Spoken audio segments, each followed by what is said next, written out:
BFM Business, Intégral Placement, les réponses aux questions. Et il a entendu Bruno Le Maire, le ministre de l'économie, s'inquiéter de l'envolée de la collecte du livret A, envolée de la collecte qu'on a constatée en effet dès le mois de mars.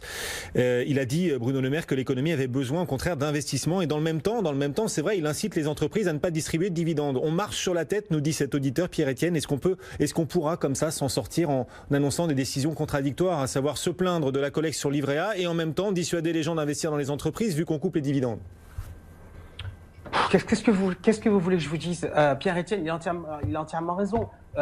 On peut pas dire tout et son contraire. Alors, on sait que politiquement, c'est bien de dire tout et son contraire. Alors, moi, je vais pas juger, je vais être super honnête. Si je dois juger la déclaration de Bruno Le Maire, et notamment qui a été reprise dans un papier ce matin dans le Figaro, en tant que déclaration politique, je sais pas faire. Vous voyez, j'ai une chemise rose fuchsia, je n'ai pas d'écharpe rouge, donc je laisse les commentaires politiques à d'autres. Maintenant, si je regarde d'un point de vue technique, Bruno Le Maire nous avait déjà fait une sortie un jour sur le Bitcoin, on n'avait pas trop compris sa maîtrise du sujet. Là, je ne cache pas que je m'interroge. Pourquoi? Parce que déjà, Bruno Le Maire nous dit que les encours du livret A ont doublé entre février et mars. Les encours bruts, il nous dit, pardon, mais les encours bruts du livret A n'ont pas doublé entre février et mars. C'est du pipeau. C'est la collecte. Et la différence entre la collecte et les encours, c'est quelque chose qui est simple.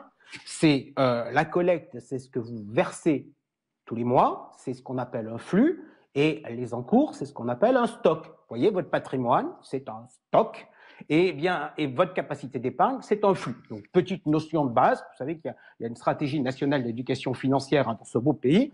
Peut-être qu'il faudrait que le ministre de l'économie et des finances soit le premier à en bénéficier. Deuxièmement, moi, je veux bien que ça ait doublé en un mois, mais on sait qu'il y a une saisonnalité. Donc, au mois de février cette année, il y avait eu 1,54 milliard de collectes sur le livret A et le LDDS. On passerait à 3,8 milliards. Bon, traditionnellement, de toute manière, en mars, on collecte plus qu'en février. D'autre part, il faut qu'on soit bien clair, mais à très court terme, ce chiffre-là, et on ne va pas tirer des conclusions sur le chiffre du livret A, sur ce qui est en train de se passer en termes d'épargne. Moi, chacun peut faire l'expérience. Moi, j'ai regardé mes comptes l'autre jour et j'ai regardé le nombre de mes opérations. Mais le nombre de cartes bleues que j'ai fait dans le mois, il a été divisé par 4. Donc, il est bien clair qu'il suffit de se rendre compte qu'on ne peut pas sortir de chez soi pour aller acheter plein de trucs qu'on aura envie d'acheter. Mais qu'est-ce qu'on fait de son argent? Si on n'a pas eu un effondrement de ses revenus parce qu'on est au chômage partiel, même les placements, vous voyez, les dividendes, l'impact de la baisse des dividendes, on ne l'a pas vu encore. Les dividendes, ils seront versés au mois de mai, au mois de juin. L'impact de la baisse de la distribution sur les SCPI, on l'a pas vu encore, puisque grosso modo, personne n'a baissé. Donc vous avez des revenus qui, sauf pour les salariés qui sont en chômage partiel, n'ont pas baissé. Et de l'autre côté, vous ne pouvez pas consommer. Mais qu'est-ce qui va se passer? Il va se passer que, un, il va y avoir une flambée des dépôts à vue. Deux, il va y avoir des gens qui vont se dire pourquoi pas mettre le livret A. Le chiffre qui sera intéressant à regarder pour le ministre, c'est de regarder la collecte de l'assurance vie. Parce que tant que l'argent reste sur le dépôt à vue et le livret A, ça veut dire que les gens n'ont pas omis l'idée de se dire qu'ils allaient pouvoir le ressortir rapidement derrière pour pouvoir consommer.